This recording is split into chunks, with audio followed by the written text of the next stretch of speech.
Viewers আসসালামু আলাইকুম। গুপ্তবিদ্যা সন্ধান ইউটিউব চ্যানেলে সবাইকে সুস্বাগতম।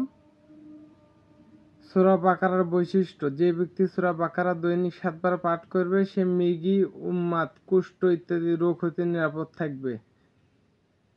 এজদ ব্যক্তি দৈনিক 13 বার আয়াতুল কুরসি পাঠ করবে তার যাবতীয় আশঙ্কা পূর্ণ হবে। মালিক তার প্রতি সন্তুষ্ট থাকবে। সূরা বাকারার নকশা লিখে সাথে রাখলে যাবতীয় বিপদ আপদ হতে মুক্ত থাকবে। তো আরেকবার বলে দিই সূরা বাকারার বৈশিষ্ট্য: যে ব্যক্তি সূরা বাকারা দৈনিক 7 বার পাঠ করবে সে মৃগী, উন্মাদ, কুষ্ঠ ইত্যাদি রোগ হতে নিরাপদ থাকবে।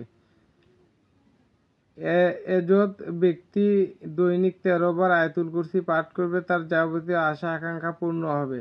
মালিক তার প্রতি সন্তুষ্ট থাকবে। সূরা বাকারার নকশা লিখে সঙ্গে রাখলে যাবতীয় বিপদ আপদ মুক্ত হবে।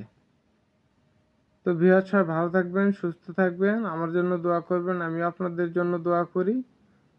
আসসালামু আলাইকুম।